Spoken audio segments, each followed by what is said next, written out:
to welcome you to another episode of Web3 Masterminds, hosted by Cryptopolitan and Forward Protocol. Forward Protocol is the WordPress for Web3.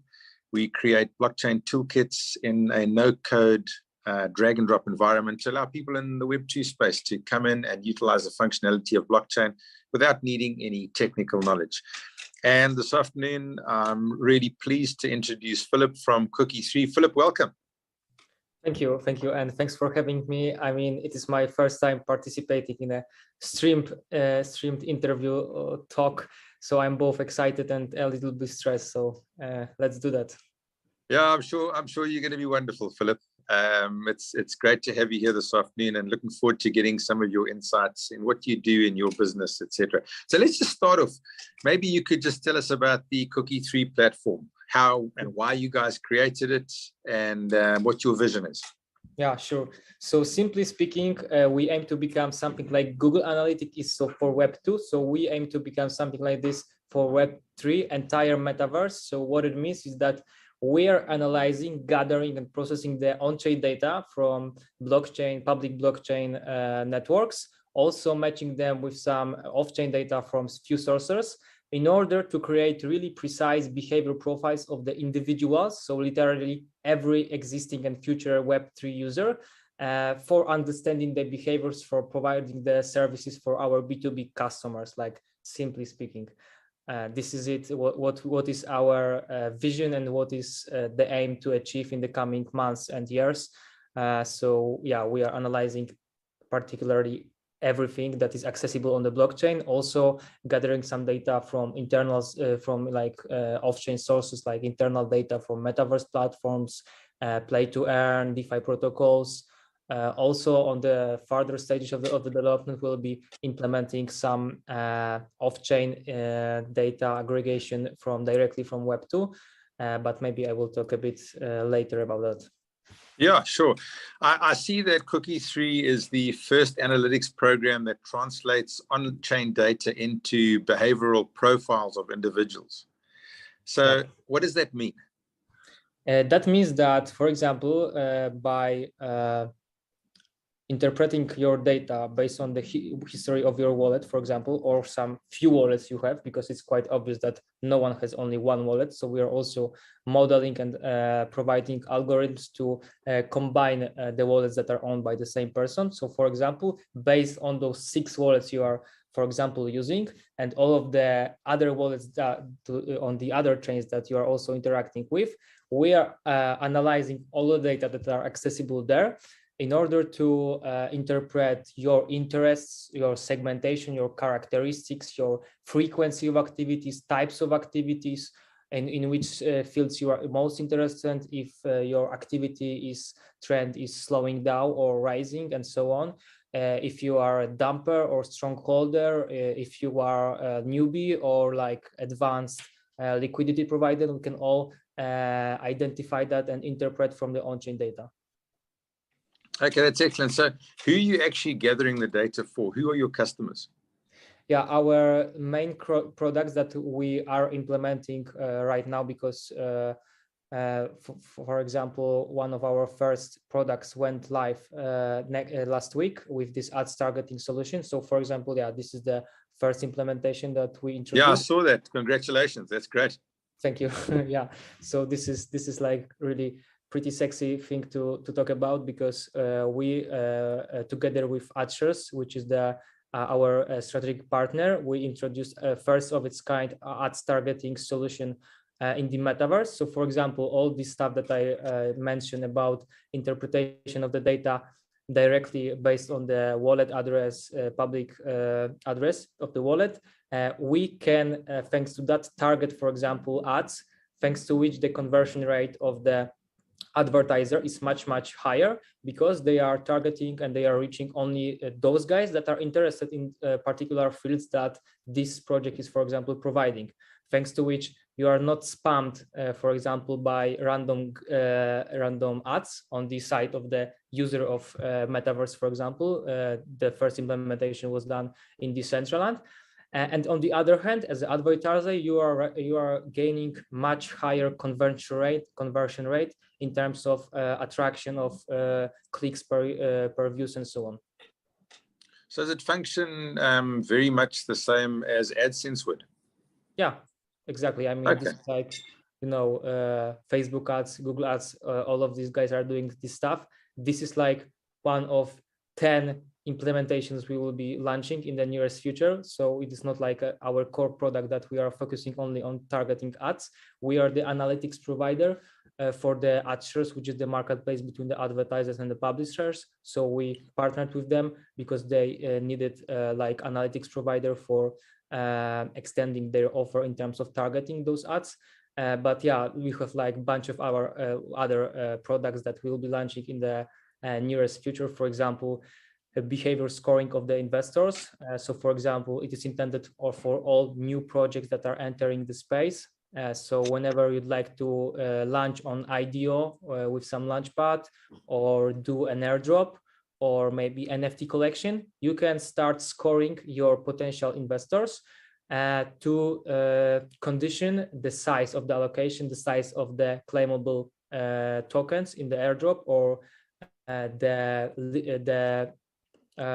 size of, the position on the whitelist, for example, for NFT collection, depending on the total score that we calculated based on your interest, based on your holding score, and many other things that can be just came with the needs for the particular project. So if you are like maybe a project that is launching on Polygon, we can only target those claimable airdrops for the guys that, and you are like play to earn game, only to the guys that already played some play to earn games, because the conversion rate and the period of time of the of holding those tokens will be much higher to the guys that are already interested in those kinds of fields you are providing as a project. So this is intended, this behavior scoring is intended for all new projects that are entering the space. And on average, there was like over 750 new projects entering like new cryptocurrencies monthly last 6 months. So it is pretty big market here. Yeah, it's a massive market and growing all the time as the metaverse develops, etc. So yeah. Can you divulge what other products? You said you had 10 different products that you were focused on. We've spoken about analytics, about the adverts, about the profiling. What other spheres are you looking at? Yeah, sure. I'd love to. I mean, this is my job here. Like as a CEO. I can hear you're passionate about it. That's great. Yeah, I know. Yeah, I'm as a CEO. I'm like a salesperson for last 3 months where we were. Yeah. So I'm pretty familiar with all those questions. So yeah, for sure. In terms of other projects, products we'll be launching in the nearest future. So. The next ones will be that we will implement our application with the dashboard for, for enabling knowing behavior of understanding the behavior of customers of all of the existing Web3 projects, dApps, platforms, Metaverse, and so on. And also for all Web2 companies, like from the big brands like Adidas, Disney, Coca-Cola that already entered the NFTs and Metaverse place, to the smaller ones, like they will be hundreds and thousands companies that are currently are like not integrated with blockchain yet and not didn't enter the space, but they will. I'm pretty sure about that, and they will all need the data about their customers, because the thing is that they know almost everything about their customers in Web2, like in the traditional space, but it is not the case in Web3 because of the lack of the provider. And we like to become this provider for enabling understanding the behaviors of all of the customers of these brands, for remarketing, for client segmentation, for purchase probability, for predictions, for making some pretty important decisions for like marketing strategies. They will be also able to understand the behaviors and compare the behaviors and characteristics, interests, everything literally. That's really useful data. Yeah, with their users and their direct competitors, for example. So Adidas, by using our platform, will be able, for example, to check the behaviors of their NFTs buyers and buyers of like Nike NFT collection if they will go with it, for example. So you get a real cross segment across the industry of all the different protocols or platforms that integrate with Cookie3.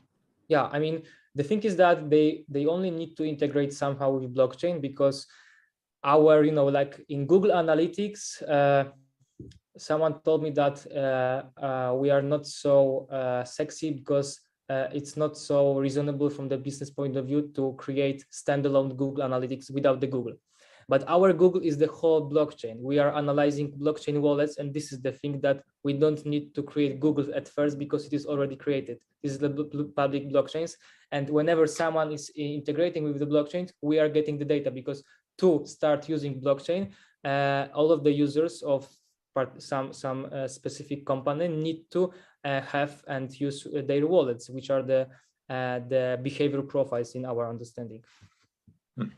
Yeah, that actually makes a lot of sense. So you're just plugging in and tapping data from the onboarding companies and projects that are coming onto the blockchain, the public blockchains in general, and then utilizing that data to feed back to help them make their projects and offerings more useful. Exactly. So, which is really smart. Thanks. Yeah, really smart. I hear that we liked it. Yeah, it makes 100% sense. I mean, there's so much data that's coming into the space, and it needs to be utilized in a useful way, so that companies that are coming in from Web 2 can integrate. I mean, you're basically building infrastructure products to help companies manage their data in a much more effective way, so they can get a better utilization, a better return on investment from the advertising spend, etc., as they go forward. Yeah, exactly. And they can also, do a remarketing with this ads targeting then based on that. And they can also score, for example, you can even create ad campaign based on dropping NFTs or tokens to some particular groups of customers that are interested in some of the specific fields. So this is also like every ecosystem is being built thanks to our analytics, from the first stage of the like integration with blockchain to the launch of the project to the remarketing to understanding the behaviors, and then in this circle it goes on. So this is it. And the fourth also implementation done by us that we will provide in the coming months will be that we will implement, I mean, this is already ready, but we'll implement it live for our B2B customers as an API integration for personalizing the services.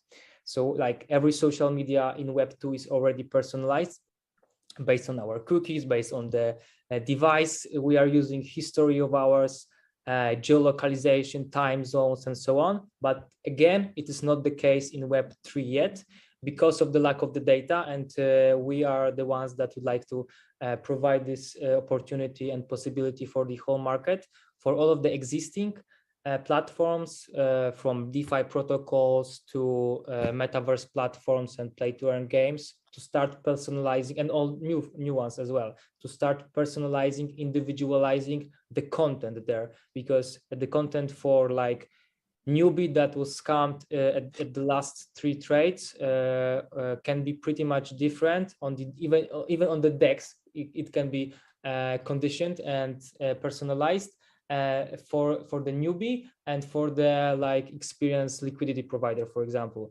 And just imagine how I mean, what can be the scale of this and opportunities in terms of personalizing Metaverse, for example, and matching people to some groups to enable them interacting with each other, with to enable you, for example, whenever you enter the Metaverse, you are grouped with the people with similar interests, so you can talk with them about those things that you already are interested in, and so on. So this is like a pretty interesting part of this space. I mean, I can't even imagine to which direction it will go at first, but yeah, we are prepared for implementing all those solutions that I described. Yeah, I like what you described with the Metaverse, because it's like going in a tour. I mean, you wouldn't just pick a name out of a hat and then decide I'm going to do that particular tour or go to that particular country if you've got no interest in it. And being able to collate that data and allow people the possibility to explore with community, which is everything about what blockchain is, and get the whole social element going, really creates a dynamic element, and it encourages people to, number one, participate, and secondly, to stick around and to actually explore it and to, get the full utility and use out of the metaverse, which is great. Filip, I want to ask you, could you take me through a typical maybe user journey or a user flow for a company that would be coming in and utilizing Cookie3, and how they would interact with the protocol, with your platform, and what that would look like for them in monetizing their data and getting the use out of it long term? Yeah, so we have like few options here, because first of all, as we went live with this ads targeting solution, it is possible to start targeting ads directly through AdSense platform, which is the marketplace for those advertisers and publishers. This is like pretty experienced company that we are partnering with.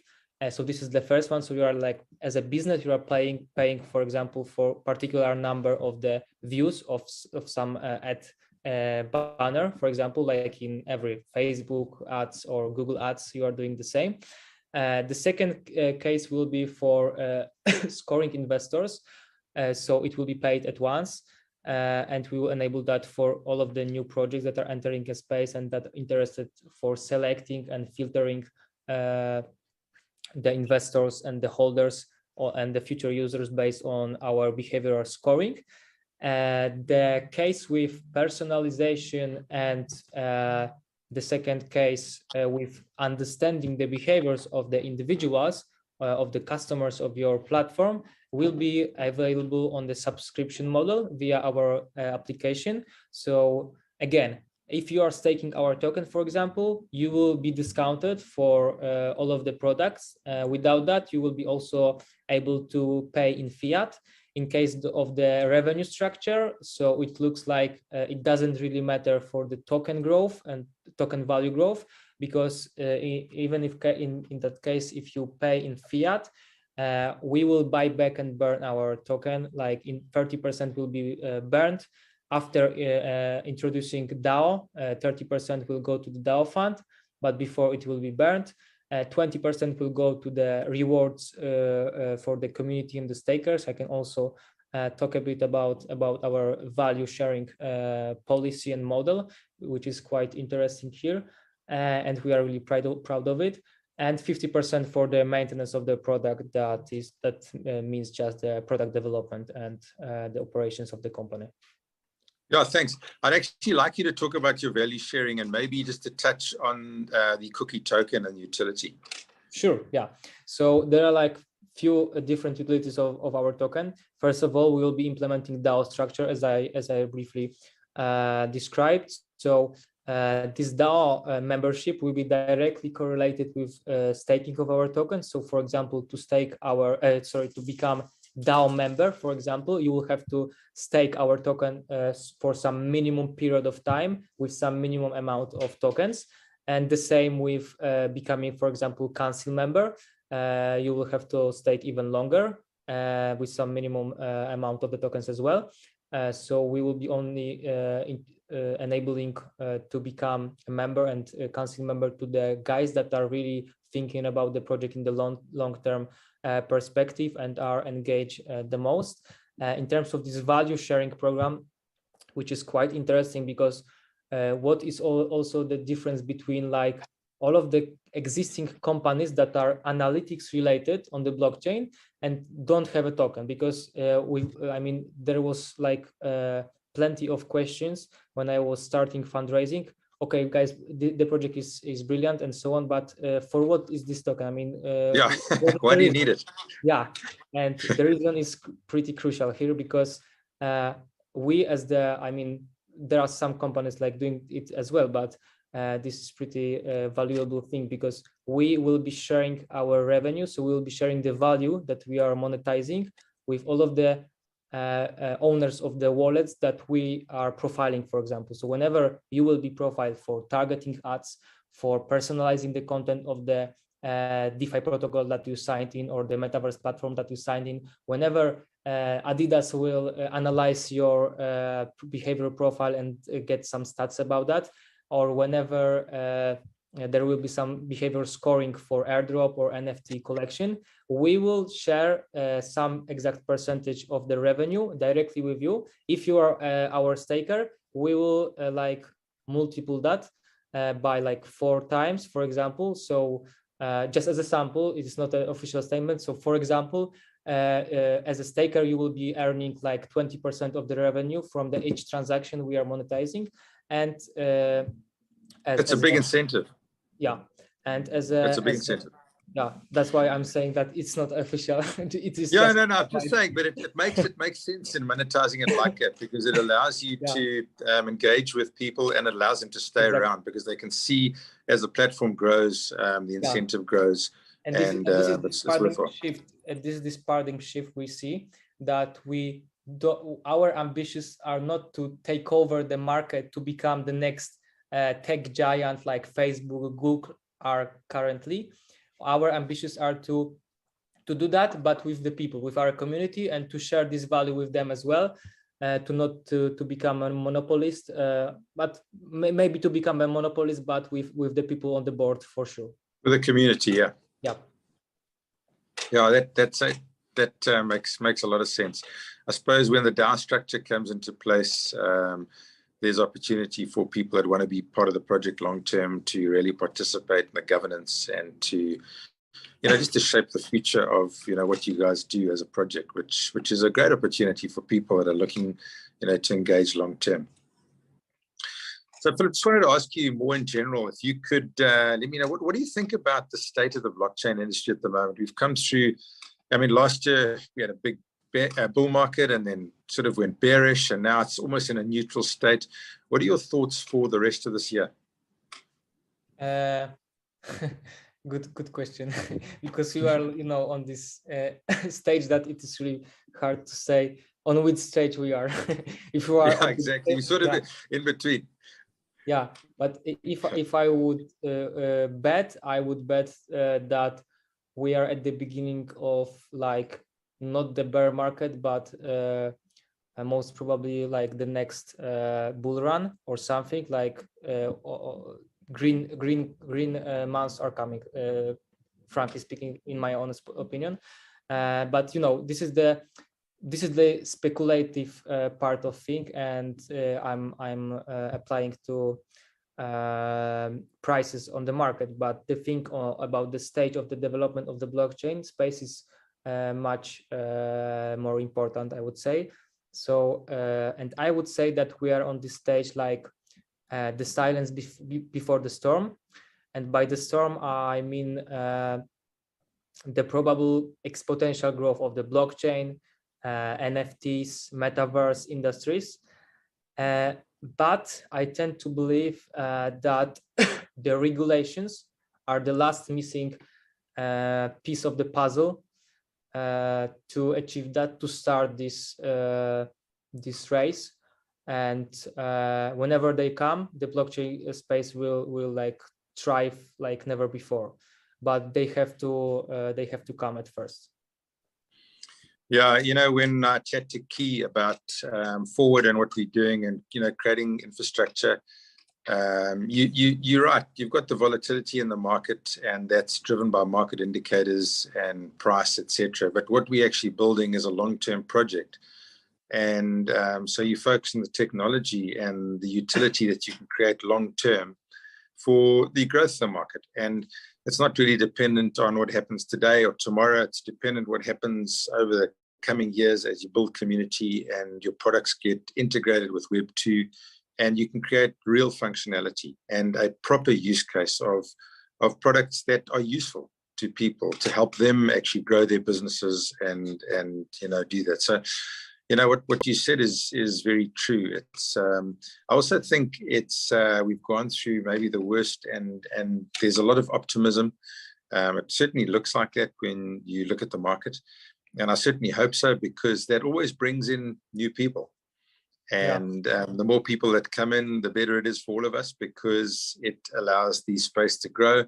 It allows opportunity to exist. And that's really good.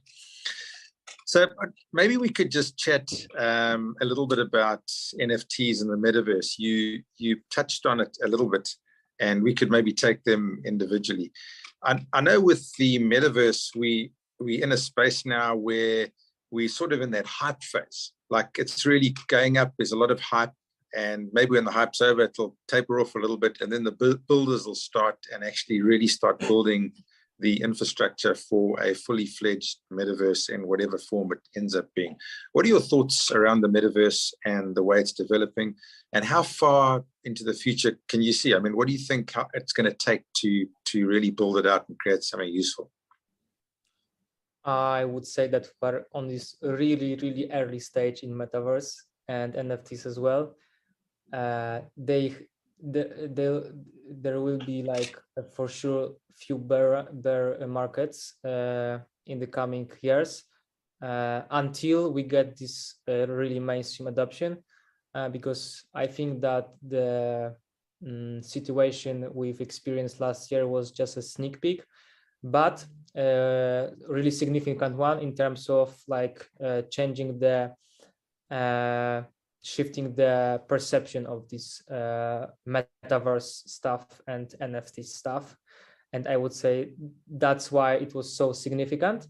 But we are on this stage, like maybe DeFi was 4, or I don't know, maybe even 5 years ago, if there was DeFi 5 years ago. Pretty hard to say right now, but this is like first year of metaverse and NFTs. Of course, all those platforms were something there in the past, but I'm talking only with this awareness of those things. I remember that last year, every insider and, like, the narrative on crypto Twitter was that then NFTs will be the big thing, next big thing. And frankly speaking, I didn't trust those forecasts, but I I was wrong, and I was pretty surprised with the rapid acceleration of adoption of NFTs and interaction with all those mainstream brands, sports, celebrities, and so on. Like, even now, it's hard to explain what happened last year with NFTs, because, like, it's a bit abstractive and surrealistic. But I think the best days are to come in terms of NFTs and metaverse, and this is my personal bet that it will only accelerate in terms of growth and adoption. But we are on a really early stage. Like, I would say some significant changes in terms of the adoption of metaverse, for example, will come with 5 to 10 years. This is my personal view of that. Yeah, that does make sense. I think especially as, like, NFTs mature and become more diverse and create more opportunities for utility, not just from a content and an art point of view, but right across the sphere. It'll really drive that. And, we obviously saw that massive growth with NFTs and metaverse, but do you think the industry could get to a point where NFTs and the metaverse really decouple from cryptocurrencies and have their own intrinsic value? Yeah, this is pretty hard question. No one knows. Yeah, it is a hard question. Frankly speaking, I don't have personal view on that. That might be possible, because NFTs are like, everything changed with metaverse and NFTs, because so far, like even last year, 1 year ago, for example, everything what was available on the blockchain, it was related to financials. And it all changed with exactly NFTs and metaverse. So we have like 2 sectors right now: entertainment and the financials. So the financials are this traditional crypto space. Yeah. So we can now say that there is something like traditional thing in crypto, which sounds really funny. But yeah, I would take that approach. So that might be the thing in terms of decoupling, because in terms of the speculation and prices, I would doubt that they will decouple. But in terms, for example, of adoption of regulations, which are pretty crucial, as I mentioned, that might be the case, because we know that there are some risks in terms of the regulations and so on for DeFi, for lending and all those stuff. But that might be not the case for entertainment related to NFTs. For example, if even Twitter is integrating with NFTs, if Instagram and Meta announced that they are preparing even NFTs marketplace. So I would say NFTs right now might be even the safer bet and metaverse than DeFi was. That's interesting. That's interesting. It's I think, you touched on regulation, and we've seen a lot more regulation coming in. I remember back in sort of 2018, 2017, it was very unregulated. And the idea was that we just have this completely decentralized idea. But outside of like DeFi, you have most of the value the money sitting that actually can't come in because they are boxed in by corporate governance. They just don't have the legislation that allows them into the space to participate. And as that starts, getting more mature, which you've seen this year, you get more and more companies coming in, bringing more and more money in, which is important. So it allows the space to mature and to grow and develop better products. Yeah. So, in your, I just want to ask, with regulation, how do you see regulation in what you guys are doing? Do you see it maturing? I mean, this is quite tricky thing here, because this is a really important thing that I didn't mention about. But okay, we are not gathering or aggregating, and won't be ever in the future, gathering any kind of personal data. So we are not like GDPR compliable, because I actually wanted to ask you that. That's good you so brought it up. We don't need it. And I hope we won't need it ever, because we are not aggregating any kind of names, surnames, telephone numbers, contact addresses, emails, and so on. Our only identifiers are the public key of the addresses. So like they are already public, so there is nothing to hide, let's say. So yeah, we are not matching any personal data with wallets data. This is not the kind of company we are. I know, and I'm aware that there are some so-called identity tools that are matching all those data, and also are paying some money for that for the people. But we didn't want to go this way and take this approach, because we believe that Web3 is not intended for that, and it wasn't developed for tracking people and selling their personal data. Yeah, I think the idea with Web3 is that you actually own your own data, and you can either monetize it or decide what you want to do with it, however that is, whatever that outcome is. So yeah, it makes sense that you just having a look at the private keys and then matching the data to that, because then it excludes all of the actual private information, which is what most companies in Web2 are running foul of now anyway, as the legislation comes in and what have you. Just with the way the whole Web3 is developing, what are the bottlenecks that you see standing in the way of the industry as a whole? Maybe from your perspective, if they were cleared out, that would actually encourage a lot more users, encourage mass adoption. Yeah, I would definitely point out here user experience as the first one. So this is the bottleneck that is like halting and blocking all adoption, I would say, because yeah, and to tackle that, I would say that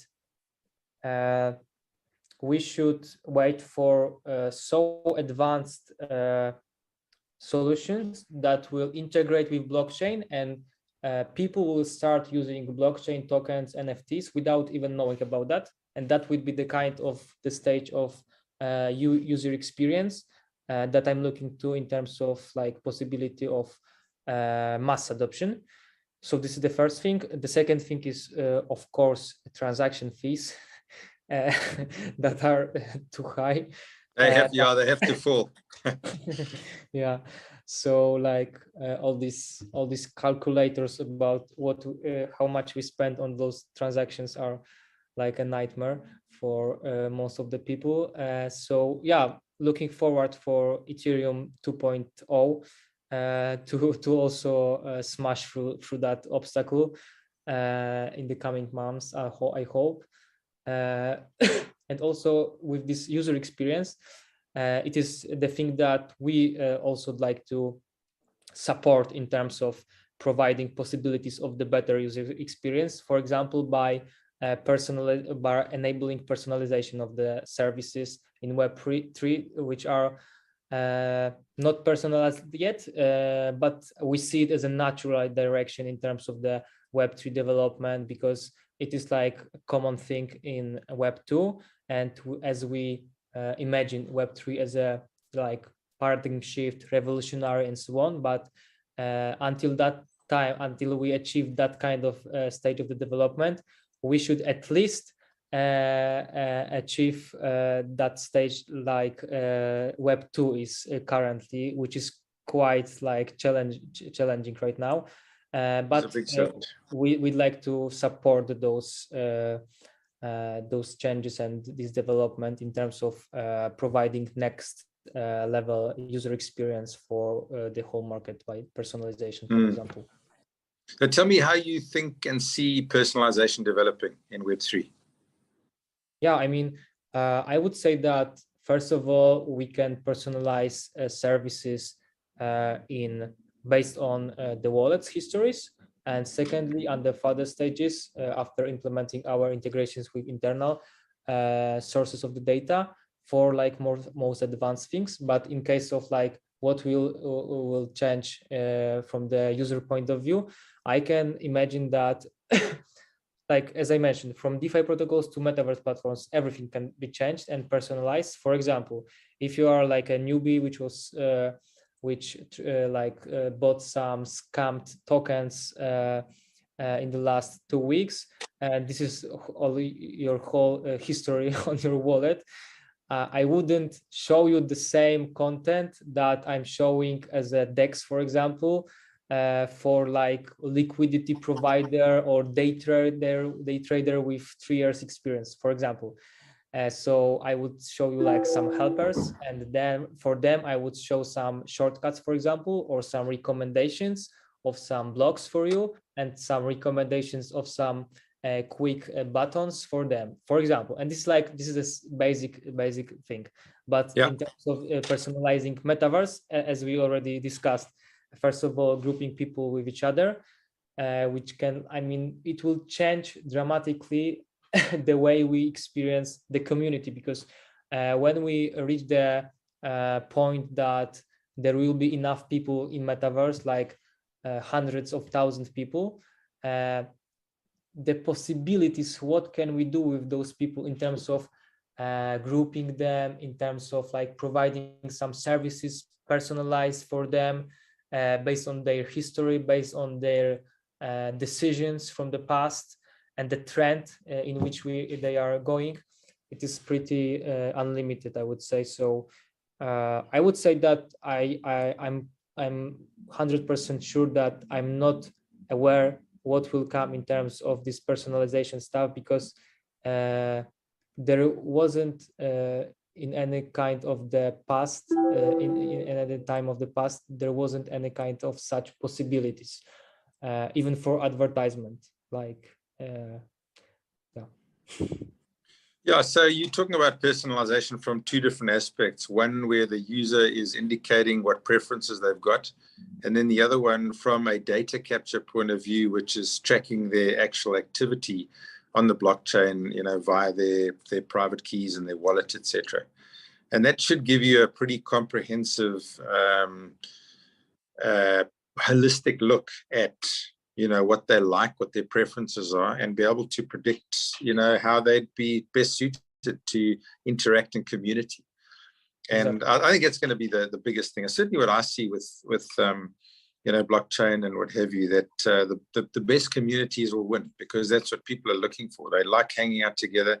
They like being community. And if it's an honest, fair way of doing it, it'll be something that'll encourage people and bring more and more people into the space. Exactly. So it is a big need. I know with what we're doing at Ford, my sort of background is not technical. So I come from more of a user base than being really, really technical. And so I tend to look at things through the UI rather than the technology. And if I can experience it, so I'm always saying, listen, it's got to be simpler, because the simpler it is, the more people will come in. And, generally when I talk to my friends about blockchain, what's happening in the space, etc., a lot of people just have got no clue. Their eyes roll back. They're completely lost because they just don't understand it. And what you said about that seamless interaction, where you can be using the technology without knowing you're using the technology, is where that magic crossover lies. Yeah. And I think that's going to bring the functionality and really create that mass adoption, because it will encourage people to give it a try, go for it, get in. They're not trying to relearn everything that they've already learned, but you get the added advantage of taking your history with you, keeping your data, etc. So which is pretty good. Yeah, fully agree on that part. I wanted to ask you about DAOs. I know you mentioned it a little bit earlier on. Do you see DAOs playing a big role in the metaverse and in the whole blockchain space as we develop as communities? Yeah, I would say, as I said, with these NFTs, that 1 year ago, there was like narrative that this will be the next big thing. So now, as I'm experiencing that, the feedback from the insiders and from the market is that the next big thing will be again DAOs, because we know DAOs from like the past, but still probably they didn't achieve this stage of the possibilities they could. So yeah, we definitely decided at the first stage of the development of our company to go to take this approach with decentralized autonomous organization and to implement this kind of business structure with our community, not without it, because like it is like it was like no-brainer for us, because if we should share the value, if this is the target of our company, to share the value with the community, so we should also make them possibility to give them possibility to make decisions in terms of further stages and further development strategies of the company. And I would love to cooperate with the people around the world with our future DAO to implement all those plans, ambitions, and things we have in our mind with them, not without them, because like it's really crucial. And this like, I would say that even the same project without DAO and with DAO is the different project, because with DAO we have like unlimited possibilities of reaching people around the world, getting connections, network, brainstorming that we wouldn't have without DAO. This is like really a big value for every project. After at least achieving this minimum stage of the DAO memberships and development, because it is quite crucial to engage the community, to gain a pretty strong community, which is also quite challengeable with this kind of sentiment right now on the market. But yeah, let's hope that the April and May will be much better for this. Yeah, I think, if you look at the number of wallets now, let's just say it's a couple of 100 million wallets, and we have these sort of intellect and ideas flowing in. And it applies to your business as well. With the more people, if we had 500 million, 1 billion people, the data set you get would be much more accurate. And it's like with the DAO. The collective brain power, the data, the ideas that are going to flow in, as you said, are going to accelerate everything. So the more people that come in, the faster the acceleration, the better the adoption, because it becomes a fairer system where you're creating something for a community and the community are giving you input.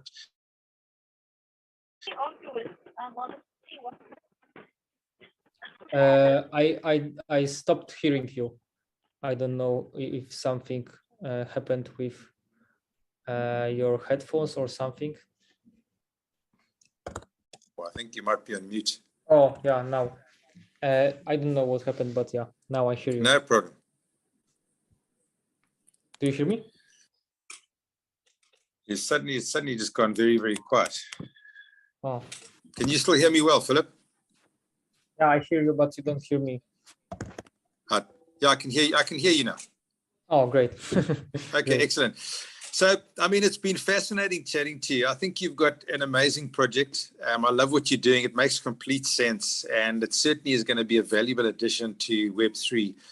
Maybe just in wrapping up, you could just, a few closing remarks, few closing points, and then we'll leave it there. Yeah, great. Yeah, thanks for having me again. It was really a pleasure to talk it was my first such experience. So pretty excited about that. A few words again about what we are building. It is like providing behavioral analytics for the entire Metaverse and Web3 space, with sharing the value around all of the crypto community and crypto space, which is like the fundamental thing in terms of our approach and approach of Cookie3. So like looking forward for our launch. The plan is to launch our token in middle of May. So yeah, I'm pretty excited about cooperation with you guys as well. I hope we'll also do some joint things with Forward Protocol in the coming months. Oh, Philip, you say this is your first time. You're an absolute natural. Oh, so you speak very well. You come across excellently, and it really has been a pleasure speaking with you. So thank you so much. And looking forward to connecting again in the future. Good luck with your project. Great. Thank you and have a nice day. Cheers. Cheers. Bye-bye.